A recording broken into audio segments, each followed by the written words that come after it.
ஊடகங்களுக்கும் பத்திரிகைகளுக்கும் மாலை வணக்கம். இன்றைய தினம் 118வது தேவர் ஜெயந்தி விழா, 63வது குரு பூஜை விழாவை முன்னிட்டு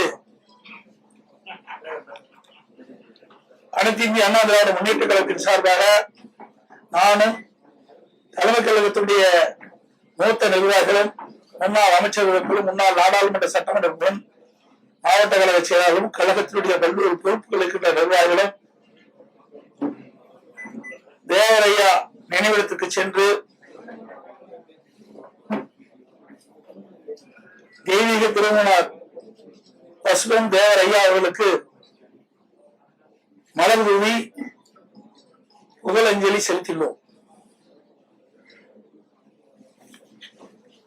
நேற்றைய தினம் திரு ஸ்டாலின் அவர்கள்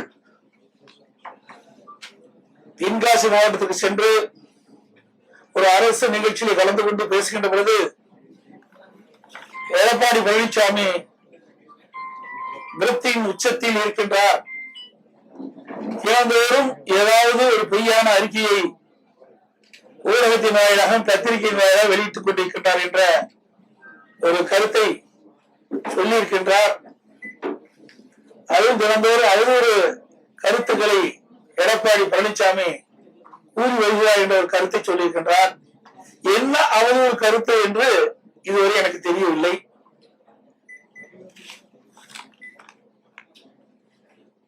இன்றைக்கு டெல்டா மாவட்டத்தில் குறுவை சாகுபடி செய்யப்பட்டு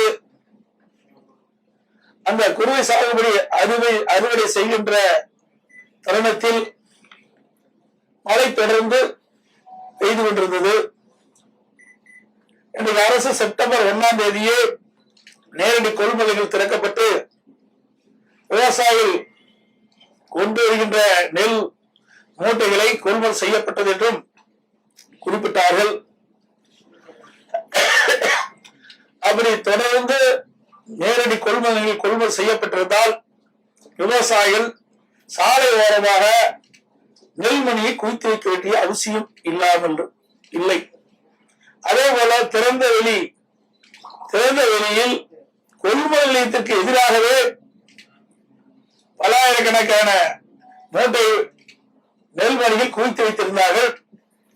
தொடர் மழையின் காரணமாக அந்த நெல்மணிகள் எல்லாம் நனைந்து முளைத்து விட்டது. அந்த விவசாயிகளும் கடுமையாக பாதிக்கப்பட்டார்கள். இதை சட்டமன்றத்திலே 7/10/2025 என்று கருதுகிறேன். அன்றைய தினம் உணவுத்துறை அமைச்சருடைய கவனத்திற்கு கவன ஈர்ப்பு தீர்மானமாக அதிமுக சார்பாக கொண்டு வந்தேன். அப்பொழுது சட்டமன்றத்திலே டெல்டா மாவட்டத்தில் விவசாயி உற்பத்தி செய்யப்பட்ட விளைவித்த நெல் மூட்டைகளை முறையாக நேரடி கொள்முதலிலே கொள்முதல் செய்யப்படவில்லை. இதனால் விவசாயிகள் கொண்டு வந்த நெல் மூட்டைகள் வெளியிலே அடுக்கி வைக்கப்பட்டிருக்கின்றன. நெல் மணிகள் திறந்த வெளியிலே குவியலாக வைத்திருக்கின்றார்கள். மழையின் காரணமாக அந்த நெல் மணிகள் எல்லாம் முளைத்து விவசாயிகள் பாதிக்கப்பட்டிருக்கின்றார்கள். அது உடனடியாக திமுக அரசாங்கம் போர்க்கால அடிப்படையில விவசாயிகள் திறந்த வெளியிலே குவித்து வைக்கின்ற நெல்மணிகளை கொள்முதல் செய்ய வேண்டும் என்று வலியுறுத்தினேன்.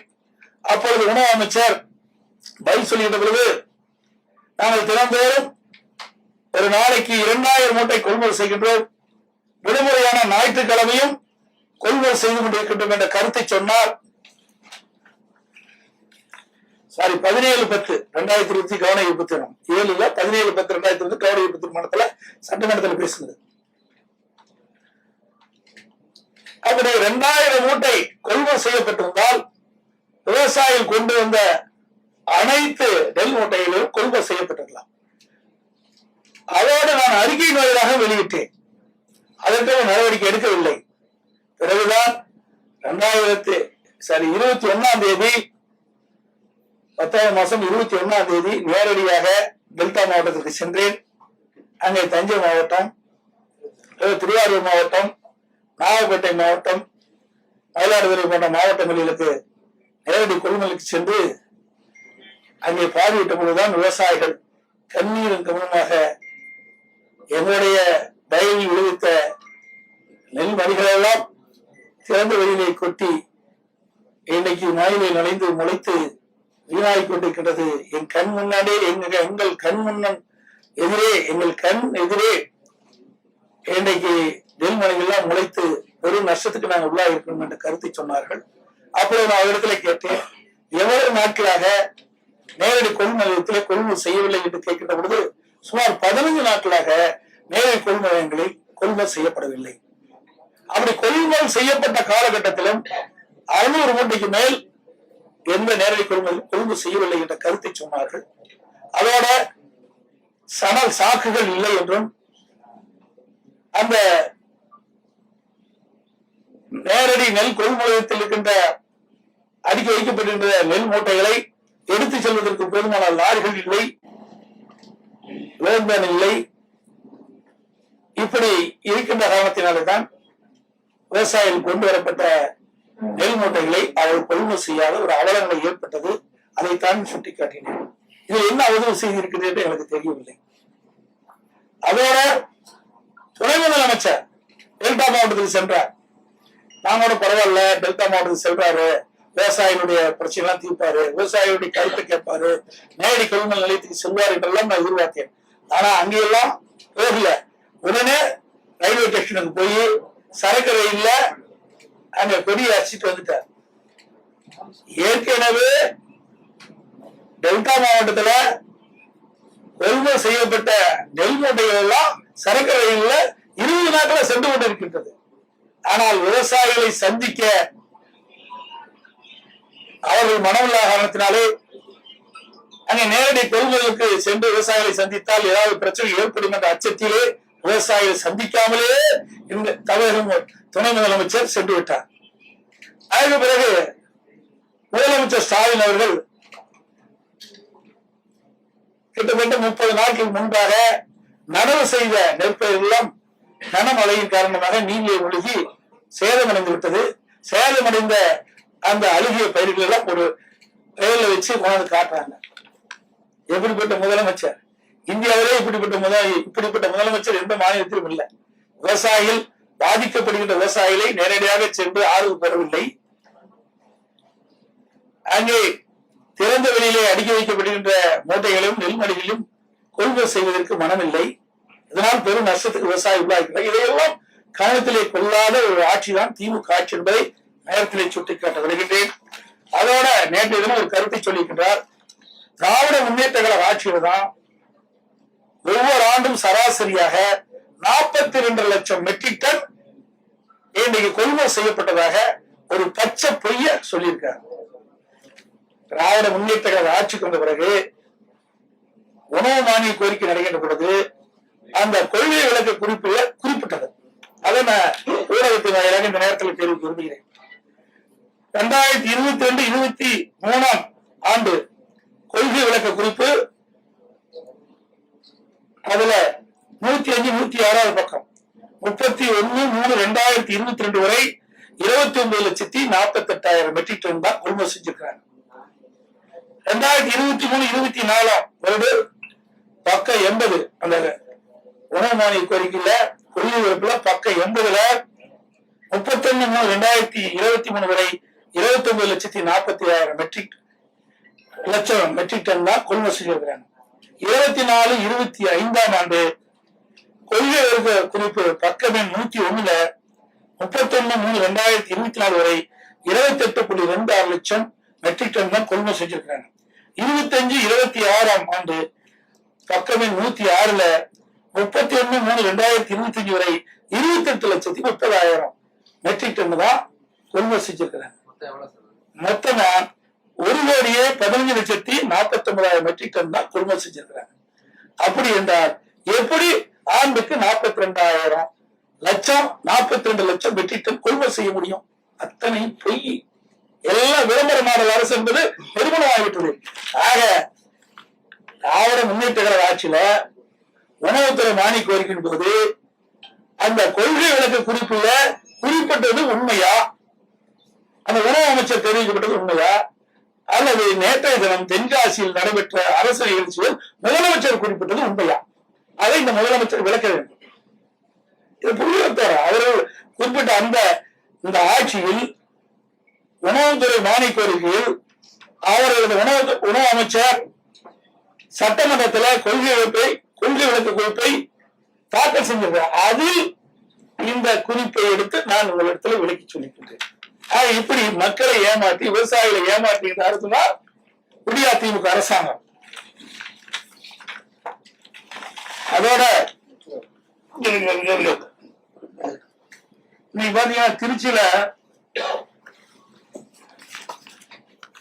இன்னைக்கு முதலமைச்சர் சொல்றாரு, அவதூறு செய்வேன் இந்த பத்திரிகையிலே ஊடகத்திலையும் இந்த நேரடி கொள்முதல் நிலையத்துல அடுக்கி வைக்கப்படுகின்ற இந்த அரசு கொள்முதல் செய்யப்பட்டு நேரடி கொள்முதல் நிலையத்தில் முளைத்த அந்த நெல்மணி எல்லாம் காட்டினீங்க, மூட்டைகள் எல்லாம் முளைச்சு போனதெல்லாம் காட்டினீங்க.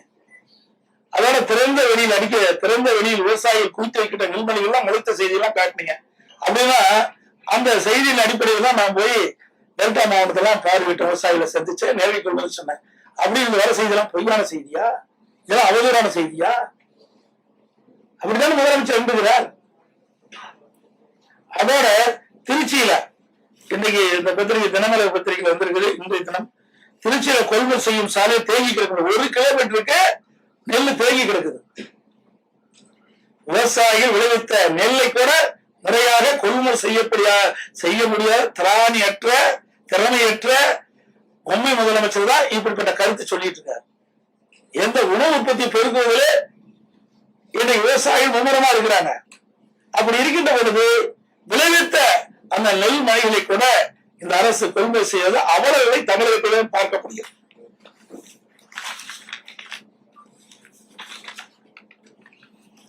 அதோட பள்ளிக்கரணை சதுப்பு நிலக்காடு நல்லா தெரியும்.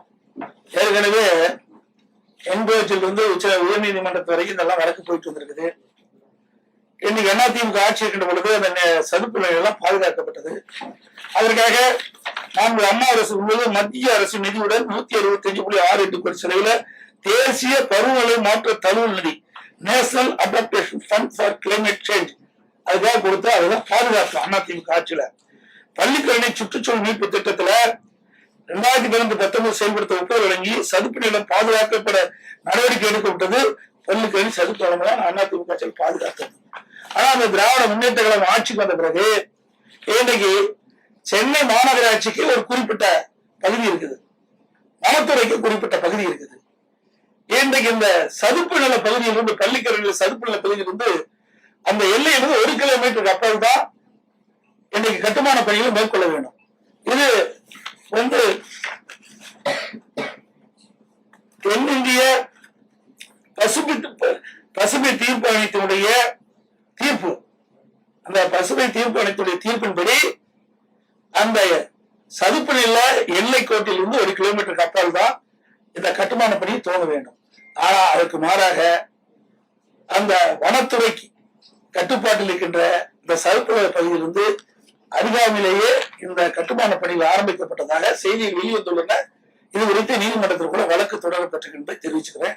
இதுல பல 100 கோடி ரூபாய் இன்னைக்கு முறைகேடு நடைபெற்றிருக்கின்றது, கைவிட்டு பெற்றிருக்கின்றதாக செய்தியை வெளிவந்துள்ள என்பதையும் இந்த நேரத்தில் தெரிவிக்கிறேன்.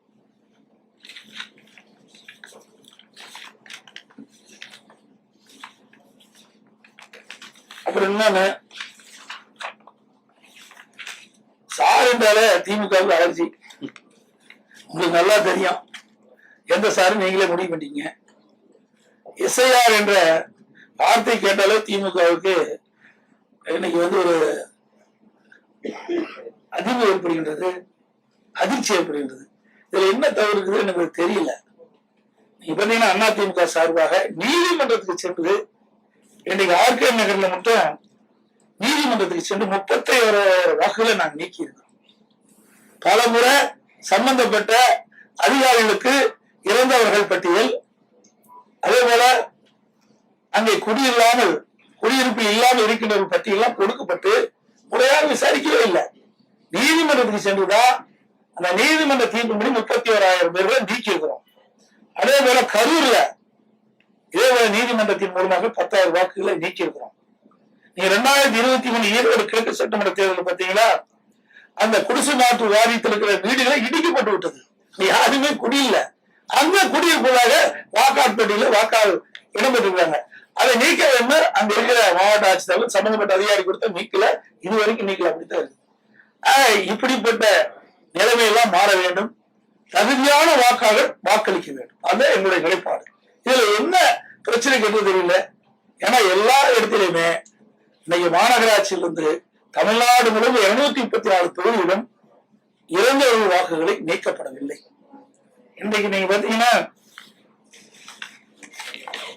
எப்படி எடப்பாடி சட்டமன்ற தொகுதியில் கூட நீக்கவர்கள் பட்டியல வந்து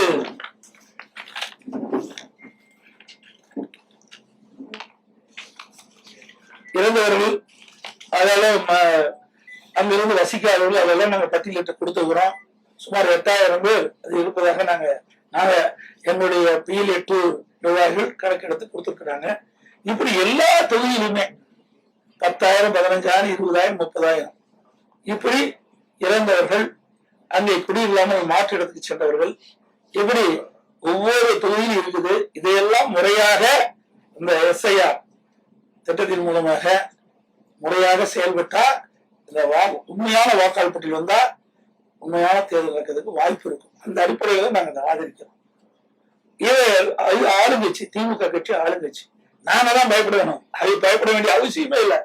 ஆனா 2026 நடைபெறுகின்ற சட்டமன்ற பொதுத் தேர்தலில் அதிமுக தலைமையில் அமைக்கப்படுகின்ற கூட்டணி மாபெரும் வெற்றி பெறும், ஆட்சி அமைக்கும். அந்த பயத்தின் காரணமாக இப்பொழுதே தோல்விக்கு என்ன காரணமோ அதை தேடி இன்றைய தினம் அறிவித்திருக்கிறாங்க. திமுக தலைவரும் திமுக கூட்டணி அறிவிச்சிருக்குது. ஆளுங்கட்சி திமுக. இது யார் போய் இதெல்லாம் போய் ஒவ்வொரு வீடு வீடா போய் இந்த வாக்காளர்களை சந்தித்து எது உண்மையான வாக்காளர்கள், எது தவறாக இருக்கின்றது, யார் இறந்தவர்கள் என்ற பட்டியலாம் கணக்கிடுவது மாநில அரசுக்கு உட்பட்ட அதிகாரிகள் இருக்கிறாங்க. இப்ப தேர்தல் அதிகாரிகளுடைய கட்டுப்பாடு இருப்பாங்க. மீண்டும் மாநில அரசாங்கத்துக்கு வந்துவிடுவாங்க.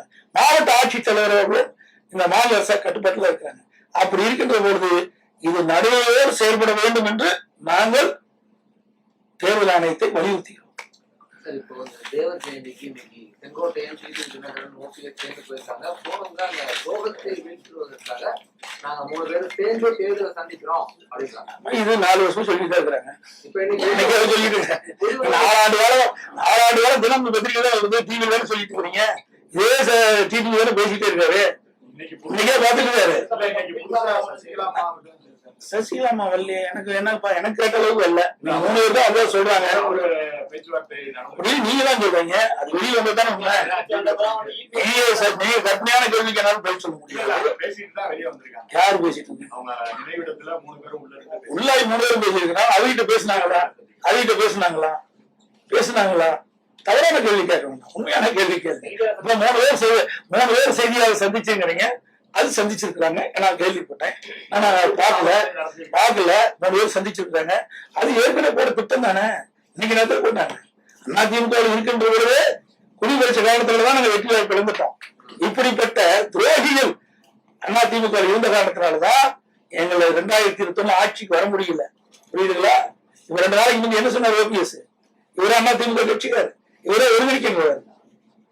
உண்மையான அனைத்து இந்திய அண்ணா திராவிட முன்னேற்ற கழகத்தை மனசுல இந்த வார்த்தை வராது. 2 நாளைக்கு முந்தி சொன்னார்ல, அண்ணா திமுக ஆட்சிக்கு வரும்னு சொன்னார். இவர் எப்படி போய் ஒன்றா இணைய முடியும்? இதெல்லாம் திமுக பி டீமா இருந்து செயல்படும். அதிமுக உண்மையான அம்மா தொண்டர்கள் ஒன்றிணைகளாட்டினா திமுக வந்துரும் அப்படின்னு தான் சொன்னேன். திமுக வந்துரும் நான் சொல்லல. நீங்க தாங்க பத்திரிகையில போட்டீங்க. அப்புறம் அதெல்லாம் நீங்க மாத்தி பேசக்கூடாது. உங்க பத்திரிகை செய்தி நான் வச்சிருக்கிறேன், கையிலேயே எல்லாம் வச்சிருக்கிறேன். பத்திரிகை செய்தி, ஊடக செய்தி, அவர் என்ன பேசினாலும் எங்களுக்கு வந்துருது. அதன் அடிப்படையில நான் அந்த கருத்தை சொல்றேன்.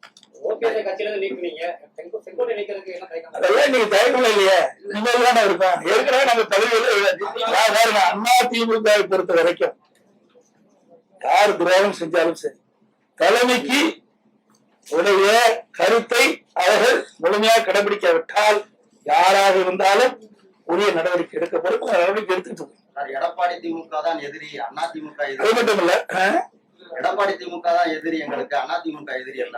அவர் எப்படி ஒன்றிணைக்கிறாங்க? யார ஒன்றிணைவா? யாரு ஒரே நிமிஷம் யார ஒன்றிணைவாங்க? அது சந்திக்கலாம். நீதான் காட்டிக்கிற, நாங்க வேணாம் சொல்லுவோம். அது அவருடைய விருப்பங்க, அது தனி ஒவ்வொருத்தருடைய விருப்பம். அதை போய் நம்ம ஒருத்தருடைய விருப்பத்தை போய் மாறா நம்ம பேச முடியாது. அது என்ன கருத்து என்ன எதுன்னு எங்களுக்கு தெரியாது. சொல்ல புரியுதா? அனைத்து இந்திய அண்ணா திராவிட முன்னேற்ற கழகத்தை புரியுது. எத்தனை எட்டப்பர்கள் எத்தனை துரோகி வந்தாலும் வீழ்த்த முடியாது. இது எங்கள் பகுதியில் இருக்கிற உண்மையான அனைத்து இந்திய அண்ணா திராவிட முன்னேற்ற கழகம். பொன்மனச்செம்மல் புரட்சித் தலைவர் எம்ஜிஆர் காலத்திலிருந்து இன்று வரை அணிபிரலாமல் இருக்கின்றவர்கள் இங்கே அமர்ந்திருக்கின்றார்கள். அது ஒண்ணு இல்ல, வீணா போனது. பேசி என்ன வேஸ்ட், பேசுறதே வேஸ்ட், கால நேரம் தான் வீண். அதிமுக பலவீனம் அடையாது. எதுக்கு பலவீனாது? எப்படி பலவீனாது? யாரு நீங்க சொல்லலாம்? சவுத்துல பலவீனம் யாரு சொன்னது? அதெல்லாம் நீங்களா ஒரு கற்பனை கண்டி பேசுறீங்க. மக்களுடைய மனதுதான், மக்கள் தான், ஊடக நம்பர்களும் பத்திரிகை நம்பர்களும் இதே தோம்பிட்டே இருக்கிறீங்க. அதிமுக பலவீனம் சார். அதுக்கு முன்னாடி 10 ஆண்டு திமுக இருந்த அப்ப என்ன பண்ணீங்க சார்? 2011 2020 வரைக்கும் அதை பத்தி ஏதாவது பேசுறீங்களா?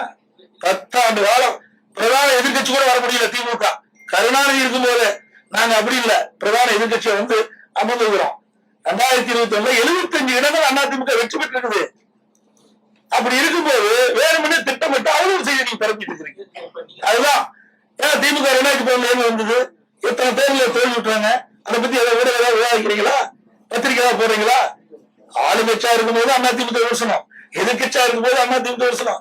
அதிமுக கட்சியோட கட்சி இல்லைன்னா உங்க ஊடகத்துக்கு செய்யலாம் போயிருக்கும். ஆமா ஆமாங்க, அப்படி இருந்திருக்கிறாங்க. அப்படி இருக்கிறாங்க. ஆமாங்க, அப்படி இருக்கிறாங்க. சொன்னாங்க அப்படி இருக்கிறது நாங்க ஜெயிக்க முடியல. 5 ஊர்ல ஏன் ஜெயிக்க முடியல? அதெல்லாம் அதிமுக கோட்டைங்க சேவையிலேயே ஜெயிச்சது. அதிமுக 2வது பிரிந்த பொழுது நான்கு அண்ணா தலைமையில நாங்க சேவை திட்டத்தில் போட்டியிட்டோம். நான் அப்ப ஜெயிச்சேன். அப்போ அதிமுக சார்பா பெரியசாமி என்ற ஒரு எம்எல்ஏ வெற்றி பெற்றார். தனியா இருக்கும்போது அப்படிப்பட்டது 1000 ஓட்டுல தோற்று. அது இப்படிப்பட்ட உள்கொட்டு வேலை செய்யற காரணத்தினாலதான் அதிமுக 2020 ஆட்சி பிடிக்க முடியாத ஒரு சூழல் ஏற்பட்டது. இன்றைக்கு எல்லாம் தெளிவுபடுத்தி விட்டார். பயிர் செழித்து வரும் அது இருக்கிற கலைகளை எடுக்க வேண்டும். கலைகள் எடுக்கப்பட்டது, பயிர் செழித்து வளரும், நல்ல விளைச்சல் கொடுக்கும். அதிமுக அடுத்தது ஆட்சி அமைச்சர் சார். நீங்க அதெல்லாம் சார், அதெல்லாம் உட்கட்சி, அதெல்லாம் வேற எந்த நேரத்துல எப்படி வருமோ வரும். எந்த கேள்வியோ அந்த கேள்வி இப்படி நீக்க முடியுமா, பண்ண முடியுமா, அதெல்லாம் டைரக்டா கொடுக்க முடியாது. ஒரு கட்சி எப்படி முறையா செயல்படுமோ அது முறையா செயல்படும்.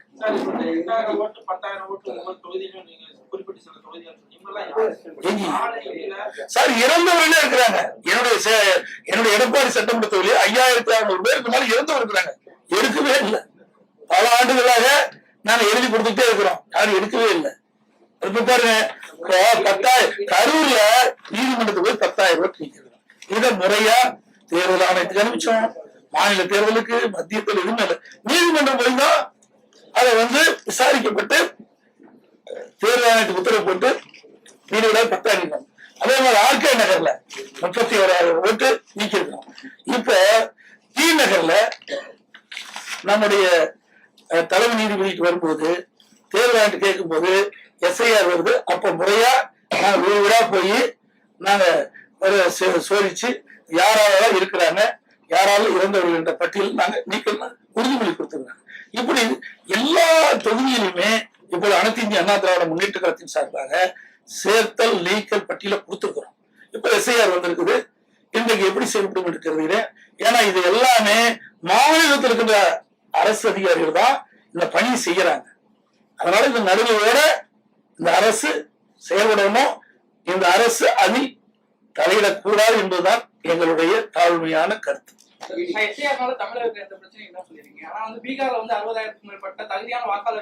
பீகார் பத்தி எனக்கு தெரியாது சார். தமிழ்நாட்டை பத்தி கேளுங்க. நான் தமிழ்நாட்டுல சார் அங்க நேர்மை நீங்க எப்படி தப்புன்னு கண்டுபிடிச்சீங்க? தப்புன்னு கண்டுபிடிச்சா நீதிமன்றத்துக்கு போனாங்கல்ல, ஏன் நீதிமன்றம் சொல்லல? நீதிமன்றத்துல வழக்கு போட்டாங்கல்ல, வழக்குல நீதிமன்றம் உச்ச நீதிமன்றம் சொல்லி இருக்கணும்ல. இது தவறான கருத்து. நான் தமிழ்நாட்டில் இருக்கிற நடக்கின்ற சம்பவத்தை பத்தி தான் நான் சொல்றேன். ஒவ்வொரு தொகுதியிலையும் நிறைய இருக்குது. நாங்க எல்லாம் பட்டியல் போட்டு நீங்க அனைத்து இந்திய அண்ணா திராவிட முன்னேற்றத்தினுடைய PLA2 நியமிக்கப்பட்டவர்களாம் அந்த பட்டியல அந்த மாவட்ட ஆட்சியிட்டு கொடுத்திருக்கிறோம். இப்ப SIR வந்திருக்குது. இவர்கள் வீடுகளாக சென்று ஆய்வு செய்கின்றார்கள். அந்த ஆய்வின் அடிப்படையில ஒரு நல்ல ஒரு வாக்காளர் பட்டியலை தயார் செய்ய வேண்டும் நம்புகிறோம். இடைப்பட்ட காலத்துல ஒருத்தரை நீக்க முடியாது அப்படின்னு ஒரு தகவல் வந்ததுனாலதான் யாருமே நீக்காம விட்டுட்டாங்கதான் சொன்னாங்க. சரிங்க, 6 வருஷத்துக்கு முன்னாலே இது பிரச்சனை வரும்போது நீக்க முடியும் எலெக்ஷன் கமிஷன் சொல்றாங்க. ரைட்டுங்க. பிறப்பிறப்புல யார் பாக்குறாரு? அதுக்கு அந்த அதிகாரி இல்லையா? அதுதானே ரெவன்யூ டிபார்ட்மெண்ட் தானே அதிகாரிகள். அவருடைய எல்லா இதுவும் இருக்குது. அதே மாநகராட்சியில எல்லாம் இருக்குது, நகராட்சியில் இருக்குது. அதை வச்சு யார் இருந்தாலும் தாராளமா கண்டுபிடிக்கலாமே. ஒன்றும் பெரிய விஷயம் கிடையாது. என்ன ஒரு 1000 ஓட்டு 1500 இருக்குது. இப்போ தேர்தல் நடக்கும்போது சிலிப் கொடுக்க போறாங்க. 3 நாள்ல சிலிப் கொடுத்துறாங்க நிறைய வாக்காளர் பார்த்து. அப்ப SIRல நீங்க ஒரு 10,000 எடுத்துங்க, நேரடியா போங்க, விசாரிங்க, அதுல என்ன பிரச்சனை பாருங்க. இத உண்மையான வாக்காளர் பட்டியல் தயாரிக்க சொல்றோம். இது ஆளுங்கட்சி வேணுமென்றே திட்டமிட்டு ஒரு தவறான கருத்தை பரப்பி வராங்க. அந்த கூட்டணி கட்சியெல்லாம் சால்ரா போடுது. இதுல என்ன இருக்குதுன்னு எனக்கு ஒண்ணும் புரியல. நீ ஏதாவது இருந்தா சொல்லுங்க, நாங்களும் அதை கவனத்தில் எடுத்துக்கிறோம். அமைச்சர் KN நேரு நகராட்சி நிர்வாகத்துல ஒரு 25 லட்சம் ரூபாய்க்கு மேல ஊழல் பண்ணிட்டாருன்னா ED ஒரு கேஸ் போட்டுட்டாங்க. ஆமா, உண்மையான அரசாங்கமா இருந்தா, நேர்மையான அரசாங்கமா இருந்தா ED கொடுப்பதை அதை ஆய்வு செய்து அவர் வழக்கு பதிவு செய்யணும். ஆனா இந்த அரசாங்கத்தில் அது கிடையாது. எதிர்கட்சி மீது வழக்கு போடுவாங்க. ஏன்னா என் மீது வரை வழக்கு போட்டாங்க. என்ன வழக்கு? டெண்டர் கேன்சல் ஆயிட்டுது, அந்த நிதியும் கேன்சல் ஆயிட்டுது, அதுல 4 பேர் வழக்கு. எப்படி வழக்கு? டெண்டர் கேன்சல்டு, உலக வங்கி டெண்டர், அந்த உலக வங்கி நிதியும் கேன்சல் பண்ணிடுது. மீண்டும் 4 அரசு அந்த 2ஆ பிரிச்சு டெண்டர் விடுறாங்க. 2 பேர் வேற இடத்துல 2 பேர் எடுக்கிறாங்க. ஆக முதல் டெண்டர் பாத்தீங்கன்னா அதுல 4 பேர் ஊழல். இப்படிப்பட்ட அரசாங்கம் தான் இந்த அரசாங்கம். இந்த அரசாங்கத்துல நேர்மையை பார்க்க முடியுமா? இல்லைன்னா வழக்கு யாராச்சும் போடுவாங்க. யாராவது வழக்கு போட்டாங்களா நீதிமன்றம் விசாரிக்கும். அப்ப நீதிமன்றம் விசாரிக்கின்ற பொழுது உண்மை வெளியே வரும். இன்னைக்கு ED நேர்மையா தான் கேட்டுருக்காங்க. இப்படி என்னென்ன முறைகேடு நடந்திருக்குது. பத்திரிகை செய்தி தான், ஊடகத்திலேயே பத்திரிகை செய்தி வச்சுதான் நான் சொல்றேன். வலைவழி வந்த செய்தி. இப்படி ED நாங்கள் ED ரெய்டு மேற்கொள்கின்ற பொழுது இதுல என்னென்ன ஆவணங்கள் கிடைக்கப்பட்டது, ஆவணங்கள் அடிப்படையில இப்படி அந்த பணியாளர் நியமிக்கிறதுல விரைவில் நடைபெற தெரியுது. இதன் மேல வழக்கு தொடர்ந்து அனுப்பிச்சிருக்கிறாங்க. அப்புறம் அரசாங்க நடவடிக்கை மாநகராட்சியிலையும் பெரிய ஊழல் நடந்து இன்னும் மேயர் கூட தேர்ந்தெடுக்க முடியாம. ஆமா, இங்க மட்டும் ஊழல் இல்லைங்க, திண்டுக்கல்லையும் ஊழல் நடந்தது. அங்கேயும் 4 பேர் ஊழல் நடந்தது. அதிகாரி தான் ஹாஸ்பிட்டல் வச்சிருக்கிறாங்க. ஆக இன்னைக்கு திமுகவில் அதே மாதிரி காஞ்சிபுரத்துல, அதே மாதிரி திருநெல்வேலியில, அதே மாதிரி கோயம்புத்தூர்ல இதெல்லாம் பங்கு பிடிக்கிறதுல ஊழல் நடந்த சங்கம் அங்க ராஜினாமா பண்ணாங்க, மேயர்லாம் மாத்தினாங்க. ஆக அனைத்து இந்திய அண்ணா திராவிட முன்னேற்ற கழகம் அடுத்த ஆண்டு ஆட்சி பொறுப்பு ஏற்ற பிறகுதான் எந்த மாநகராட்சி, எந்த நகராட்சி, எந்த பேரூராட்சி, எந்த ஒன்றியத்துல என்னென்ன முறைகேடு என்பதெல்லாம் கண்டுபிடித்து மக்கள் வெளிச்சம் போட்டு காட்டப்பட்டு முறைகேட்டில் ஈடுபட்டு என்பதெல்லாம் சட்டப்படி நடவடிக்கை எடுக்கப்படும். தேசிய ஜனநாயக கூட்டணியில இன்னும் அதிகமான கட்சிகளை வரவேற்க முயற்சி எடுப்பதாக அமித்ஷா நியூஸ் ஐடி கொடுத்த பேச்சு நல்லா புரிஞ்சுக்கீங்க. அனைத்து இந்திய அண்ணா திராவிட முன்னேற்ற கழக தலைமையில நீங்க பாரதிய ஜனதா கூட்டணி அமைச்சிருக்குது. இன்றைக்கு ஒவ்வொரு முறையும் தேர்தல் 2019 நாடாளுமன்ற தேர்தல் அப்ப ஒரு மாதத்துக்கு முன்புதான் நாங்க கூட்டணி அமைச்சோம். 2021 சட்டமன்ற தேர்தல் அப்பொழுதும் தேர்தலுக்கு முன்பு ஒரு மாதத்துக்கு முன்பு தான் கூட்டணி அமைச்சோம். 2024 அப்பொழுதும் தேர்தல் அறிவிக்கப்பட்ட பிறகுதான் நான் தேமுதிக கூட்டணி. இப்படி அனைத்து இந்திய அண்ணா திராவிட முன்னேற்ற கழகத்தை பொறுத்த வரைக்கும் தேர்தல் அது வந்தாதான் அமைச்சோம்.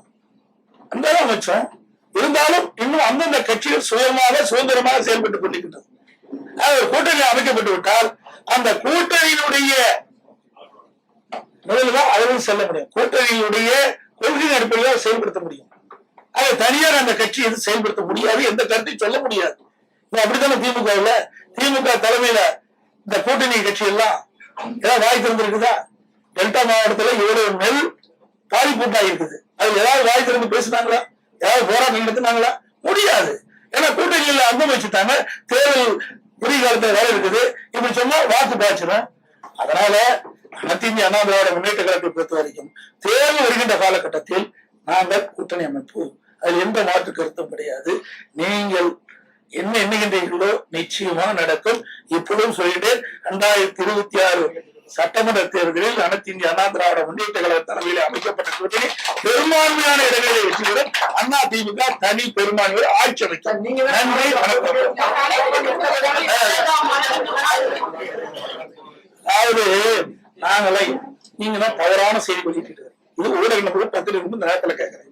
அனைத்து இந்திய அண்ணா திராவிட முன்னேற்ற கழகம் தாவேகாவோட கூட்டணி நாங்க பேச்சுவார்த்தை இதுவரைக்கும் நடத்தல. அதே மாதிரி தாவேகா அண்ணா திமுக கட்சியோட கூட்டணி பேச்சுவார்த்தை நடத்தல. நீங்களா ஒரு யூகத்தை பண்ணிக்கிட்டு, நீங்களா ஒரு கற்பனை பண்ணிக்கிட்டு நீங்க செய்தி வெளியிட்டீங்களா, பொறுப்பு நாங்கள் அல்ல. அதோட ஒரு இடத்துல இன்னைக்கு 2-3 இடத்துல பார்த்தோம். கரூர் சம்பவத்துக்கு பிறகு 2-3 இடத்துல இன்னைக்கு தாவேகா கட்சி சேர்ந்த அந்த தொண்டர்கள் எங்க கூட்டத்துல கொடி பிடிச்சாங்க. அப்ப ரொம்ப ஆரவாரமா இருந்தாங்க.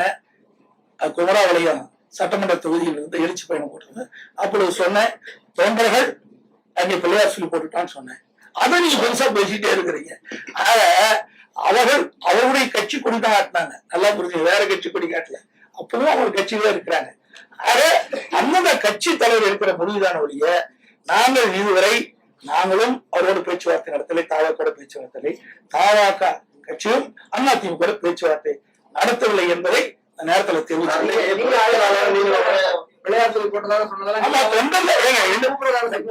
அப்படி கிடையாது. தொண்டர் ஏங்க உங்க வீட்டுல ஒரு விருந்தாளி வராங்க, விருந்தாளி என்ன சொல்லுவீங்க, வெளின்னு சொல்லுவீங்களா? என்னங்க இது? ஒரு மனிதாபிமானம் வேண்டாம். ஒரு கட்சியில் இருக்கிற ஒரு தொண்டர் எங்களுடைய எங்க கூட்டத்தில் கலந்துட்டு கொடியாட்டுறாங்க.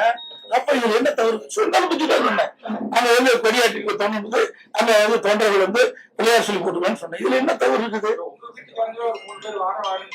யாரு ஏற்கனவே நாங்க பண்றது ரொம்ப தத்துலையா? இப்படிப்பட்ட நிலைமைக்கு அவைதான காரணம்.